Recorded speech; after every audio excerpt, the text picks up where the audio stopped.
we will make the decision for the trader. It's not on. It's not your car. For a company that's making the level of profit that they're making, why is there no app available for dealers? I think we are going to have to stop using AutoTrader. It's been a long time coming, but with the most recent announcement that they've made, it's just not going to work. It's unfortunate, AutoTrader being one of the largest avenues of selling any type, well, selling retail stock, cars, vans, trucks. I can remember getting on AutoTrader magazine when I was a young lad, picking it up on a Thursday with my dad. AutoTrader has always been the place to go and look for a car, to buy a car. There's so many different avenues available now. Social media being one of the largest coming forward. I mean, the digital age, as AutoTrader says that their new buying process is to bring everyone into the digital age. And even AutoTrader themselves, they don't do magazines. I think it was 2019, if I remember correctly, I think, that they stopped using magazines and they went fully digital. But it's the same across the board. Everyone is going digital. And with the inclusion of AI into businesses, it's making it easier to sell vehicles via other avenues. I mean, as it stands right now, the AutoTrader bill, my AutoTrader bill is £7,500 plus VAT. £7,500. That's more than what most people spend on their car. With their recent announcement for Dealbuilder, it's making it more difficult to sell a vehicle. There's too many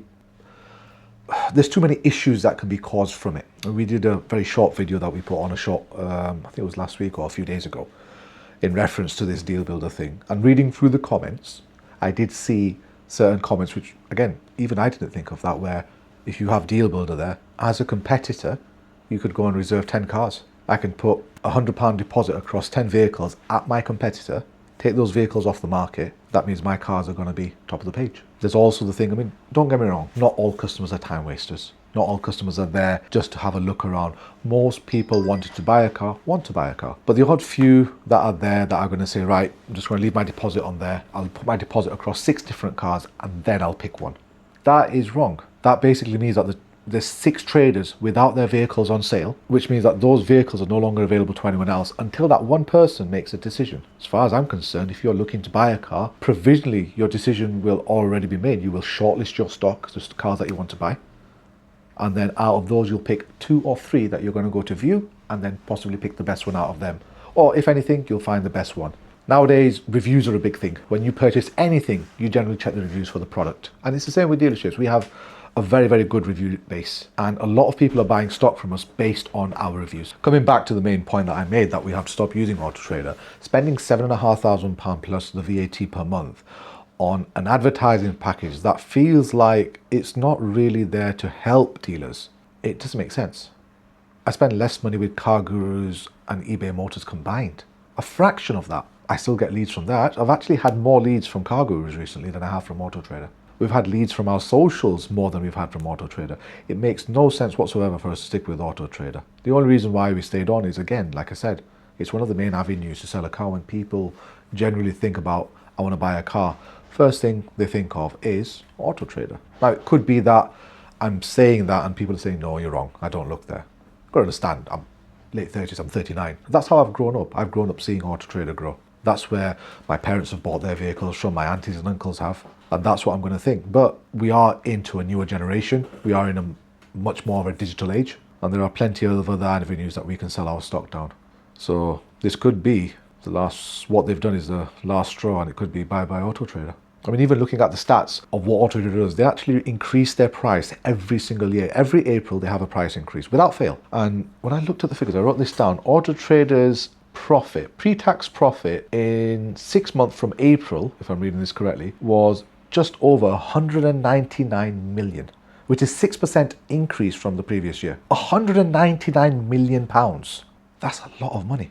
But don't get me wrong, everyone wants to make some profit. But when you're making that level of profit and you're still increasing the amount that you want to charge traders for their packages, for them to sell vehicles via your platform, that can't be right. Right, so what is Dealbuilder? Dealbuilder is what AutoTrader have said is the future of AutoTrader. It's going to be implemented and it is something that is permanent. Now, Dealbuilder itself has actually been around for a little while now. It's been around for about, I'd say, a year and a half. It was done on a trial basis with certain traders to start off with certain dealers, and it is now going to be a permanent function of AutoTrader, and there is no opt-out. You have to have it. Now, the way this deal builder actually works is, if we just load up, 1 second, let's get to a car that has it. So just randomly found a vehicle. So basically, when you go onto your AutoTrader listing, so to give you an idea, if I have a look at one of our cars, so this one, this is a listing for an Audi TT that we currently have for sale. On this car, on this side itself, gives you vehicle information, the price, and it gives you the option to message us directly from AutoTrader. Further down, it'll give us the contact number, the mobile number, you can text us, you can chat with us online using a visitor chat system. What Deal Builder does, it actually replaces part of this from what I can see on here. So if you go to this vehicle that was on, it just gives you the option to reserve. Lower down, it'll give you the contact number and text and chat features, but there's no main button to contact us directly from AutoTrader anymore. You must use the Deal Builder system, which is a reservation on this side, or the Build a Deal option, which is a two-part process. So the reserve, which is this, when you click on it, will take you through. You have to register to use it to start off with, so it'll probably ask for, I don't know, Gmail. I haven't tried it fully, but it asks for some sort of registration, so you need to be registered with them.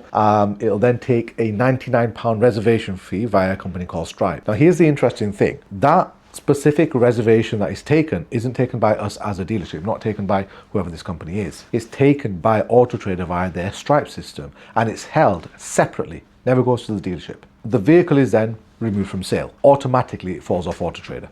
A link or a message is sent to the dealership to say someone has inquired and reserved your vehicle. The information is passed to that specific trader or dealership, and they will then have to contact the customer. Again, there's pros and cons in this as well. I'm not going to say it's all bad. There is still a pro, the fact that if someone is looking at that vehicle and wants to reserve it, possibly just want to buy it.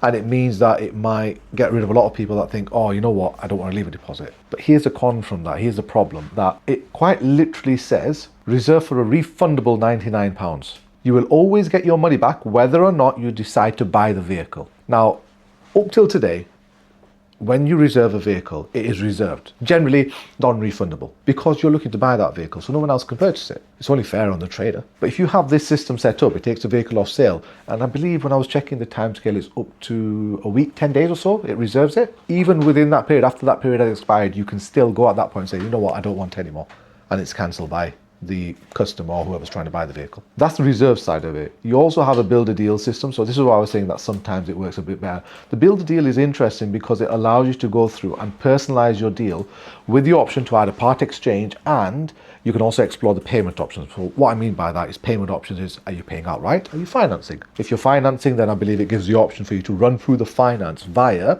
if the dealership has set up their own finance link, or from what I recall, AutoTrader uses Zoto as their financing provider. So then you then go to Zoto, you finance, and go from there. There is a load of pitfalls with this. The main reason why myself and other traders are in agreement with this, the reason why we don't like it, is how can AutoTrader give the option to say, yes, Mr. Customer, you can reserve that vehicle, when the vehicle doesn't belong to AutoTrader. It's not their car, it's our car, it's my car. If a customer rings me and wants to reserve it, I make the decision at that point that, yes, Mr. Customer, you can reserve it. How has AutoTrader just decided upon themselves that we will make the decision for the trader? It's not on. It's not your car. You're not dealing with the customer. All you're doing is saying, we'll reserve it for you, and then you guys do what you need to from there. Or if the customer doesn't want it, tough. It's not fair on the trader. That brings me on to the things that I really, really hate about AutoTrader. It's stuff that really irritates me.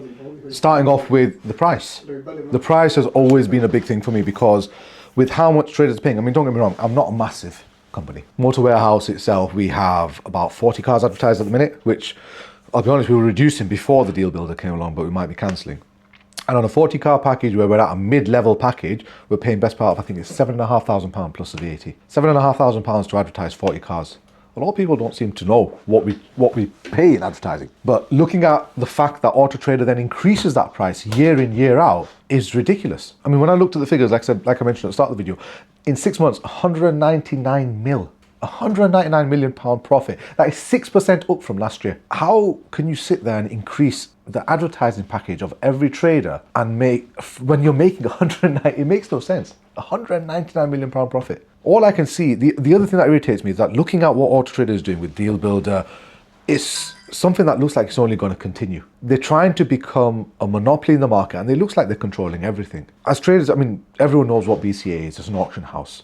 BCA tend to, because of the way they sell the vehicles and the fact that they have We Buy Any Car, they own We Buy Any Car. They recently purchased Aston Barclay. So they're already a massive, massive company with selling vehicles and buying vehicles. Because of that, they can essentially dictate the market price for a car. We've even been told by BCA when we've rang through to find out, because we send cars to BCA to sell, and we've seen them being bidded up, and BCA bid up their own cars. I mean, this is something that we can come to in a different video altogether. We'll get a little bit more nitty-gritty into BCA, but that is what AutoTrader is trying to do, and I believe that it's not going to stop with Dealbuilder. I believe that they're going to continue down this line and say that they're trying to make it better for dealers and better for customers, which is not possible. They're going to control the market with that. And then coming on from that, I just said how much money AutoTrader is making. Recently, they've sent an email out, and all traders are aware of this as well. If you receive an email or any sort of inquiry from a customer on a vehicle that you have, what we used to get was an email with the customer details, the vehicle details. We would contact the customer straight away. So if I'm on my way home at 6 o'clock, I get home, I see an email come through from Mr. Customer.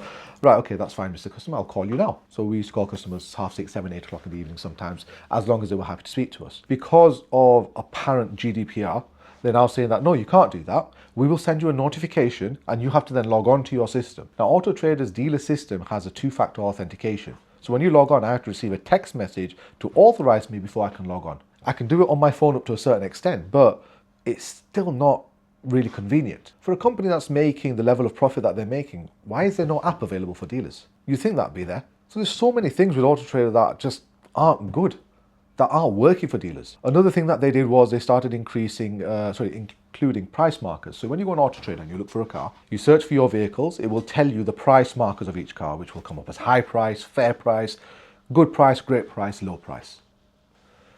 Why?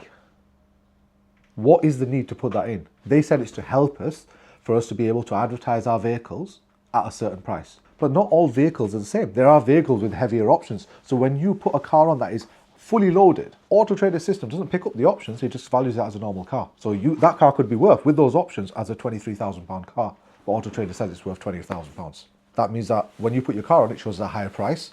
So when a consumer, a customer looking for that vehicle, or looking at just random vehicles that wants to buy one, sees that, they're going to ignore it. They won't even look at the spec. The only person that's then going to look are the people that are specifically after that spec, and that doesn't work in a market. You're selling a vehicle, you want to be able to have that vehicle available in front of everyone, especially for the price you're putting it at. That brings me on to their search facility. Their search facility has changed so much in the years that we've been using it. So much so that, because they have different packages as well, there is 1, 2, 3, I think there's 5 different levels. And depending on the level that you are, there are certain algorithms that work. So if you search for a vehicle and you don't change the search facility at the top and you leave it as relevance, depending on how much you're paying for your advertising, it's how many times your car will appear at the top of those search results, ignoring the price that the customer has set, or ignoring certain aspects of what the customer is looking for. They've got a new feature that they've just put in as well, which is, I think it was, what kind of car are you looking for? Am I looking for a family car? Am I looking for a sports car? You just click on that and it brings up all those types of vehicles. And again, depending on how much you're paying AutoTrader is whether your car will appear in those searches to start off with. We're not part of that package. I don't pay for the super exclusive package or whatever it is. I refuse to. I'm not paying £9,000, £10,000 a month. It's ridiculous. Hello. Good afternoon, Motor Warehouse. Someone sent me one of your posts on Instagram regarding the come across 0% finance. Okay. So where do we go from here? What is the future of advertising in car sales, especially from what I can see and what I've spoken to other traders about? I've touched on it briefly. Social media is a big platform. It's only growing, especially in the recent years. If you look at companies such as Calvin's Car Diaries, he lists vehicles via that, and although the best way I can describe it is social media, it might not be the fact that you're going to sell directly through Instagram or TikTok or YouTube, but you're getting your company name out there, which means that people are going to watch it and get to your website to buy a car. So that's one avenue. Second avenue, which we've seen a lot over the past couple of years, is external finance companies. So you've got companies like Zuto, Car Finance 24/7, etc. These companies introduce customers to us as a dealership. Now, we are an FCA regulated company. We have very good reviews throughout all of these companies, and we get introduced to a lot of these customers. We actually do, with one of the finance companies, we actually do a minimum of 10 to 15 cars a month. So That's a very, very good route for us. We're still advertising via companies such as CarGurus and eBay Motors. It's a considerably cheaper option. We're on with AA Cars as well. So there's a lot of ways that we can advertise that isn't AutoTrader, which is a fraction of that price. But I think above all, social media is one way forward. It's probably the main way forward. It's where a lot of stuff is getting sold nowadays. I mean, if you go on TikTok, every now and again, you'll get some sort of video coming up to say, buy this airplane for your children or something stupid like that. Now that I've said that, my phone's probably listening and will bring something like that up. But social media is going to be the way forward for selling. And that is what we're going to concentrate on. I've spoken to other traders who are looking at that same route as well. We as a company, we are going to have a few new things happening. We are going to be partnering up with a lot of other motor traders to offer out certain products that we have, and also to come together so that we can sell our vehicles. One thing I think we do need to do is, although I've said a lot about AutoTrader, there are pros and cons. We don't really want to leave. AutoTrader is a good place to advertise, and even selling a few cars from there per month means that we are making some revenue. What we need is, as dealerships, as traders, we need to unite. We need to tell AutoTrader that this is our stock. These are our cars, not yours. We want to sell them via your platform, but not via the rules that you're putting in place. We're not having you monopolize on the car advertising market. We will advertise through you, but we want to do it our way. It's our stock. Why should we bend to the rules as you say they should be? This is not a dictatorship. We need to come together and do this.